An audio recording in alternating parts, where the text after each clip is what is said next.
বিএনপির লোকজন ধর্ষণ করে এবং মৃত ভেবে ফেলে রেখে চলে যায়।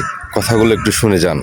বিএনপির লোকজন সংঘর্ষভাবে ধর্ষণ করে এবং এটার পরে ওরা আমাকে, আমি যখন দুই একজনকে চিনতে পারছি, চিনার পর ওরা আমাকে মেরে ফেলার জন্য অনেক চেষ্টা করছে এবং ওরা ভাবছে আমি আমি নেই, আমি অজ্ঞান ছিলাম।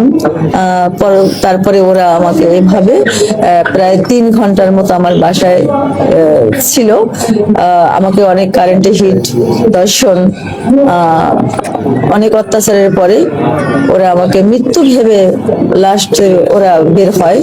এদেরকে পালে বিএনপির আহ্বায়ক সোহেল ভাই, এদেরকে পালে সমস্ত অপকর্মে এ সবসময় সামনে থাকেন। সোহেল ভাইয়ের পরিচয়টা কি? সোহেল ভাই বিএনপির আহ্বায়ক। উনি এই যে আমাদের এলাকার যাত্রাবাড়ি এলাকায়, যাত্রাবাড়ি থানার আন্ডারে। আমার যেদিন ঘটনা ঘটছে পরের দিন উনি আমার বাসার নিচে এই যে লোকজন নিয়ে 15-20 জন লোকজন নিয়ে আমার বাসার নিচে গেছেন আমাকে তুলে নিয়ে আসার জন্য। ওরা আমাকে প্রথমে আমার কাছে টাকা পয়সা চায়, আমি দিতে পারিনি, ওরা আমাকে মারধর করে এবং ওরা আমাকে মানসিক শারীরিক অনেক অত্যাচার করে, আমার ঘর লুটপাট করে, আমাকে অনেক ভাঙচুর করে, টাকা, স্বর্ণ অলংকার, চেক, পাসপোর্ট এগুলা নিয়ে যায়। বিদেশি রিয়াল ছিল, 20,000 রিয়াল ছিল, সেগুলো নিয়ে যায়। আপনার সাথে যে ঘটনাটা ঘটেছে এর জন্য কি আপনি কোনো ধরনের বিচার চেয়েছেন বা পেয়েছেন? আমি কোনো বিচার পাই নাই। আমি থানায় মামলা করছি, আমার থানায় কোনো ধরনের বিচার পাই নাই। থানার আইও আমার আসামি ধরে নাই। এখন আপনি কি চাচ্ছেন? আমি ন্যায় বিচার চাচ্ছি। আমি প্রধানমন্ত্রীর কাছে দরখাস্ত দিচ্ছি ন্যায় বিচারের জন্য। আমি স্বরাষ্ট্র মন্ত্রণালয়ে দরখাস্ত দিছি স্বরাষ্ট্র মন্ত্রীর কাছে ন্যায় বিচারের জন্য। আমি মির্জা ফখরুল স্যারের কাছে দরখাস্ত দিচ্ছি ন্যায় বিচারের জন্য। আমি রেজবি স্যারের কাছে, এবং ডিপার্টমেন্টে যখন আমি ন্যায় বিচার পাই নাই, পুলিশ ডিপার্টমেন্টে, সেজন্য আমি আইজি বরাবর দরখাস্ত দিচ্ছি ন্যায় বিচারের জন্য। সেজন্য আমি পুলিশ কমিশনারের কাছে দরখাস্ত দিচ্ছি ন্যায় বিচারের জন্য।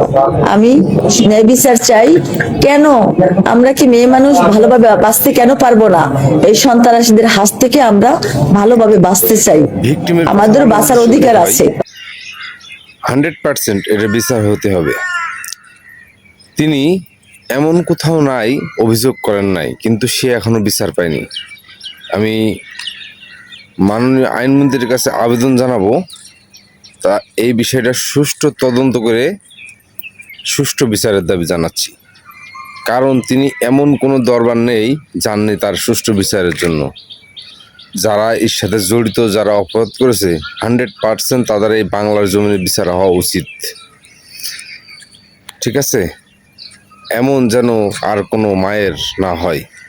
কারা খারাপ এখন একটু দেখে যান আপনারা। ঠিক আছে? এর আগে আমি একটা কথা বলছিলাম, সুইচ ছিদ্র আছে একটা, হাজারের ছিদ্র আছে 1000টা। ভাইরা, আপনাদের চরিত্রটা চেঞ্জ করেন। ঠিক আছে?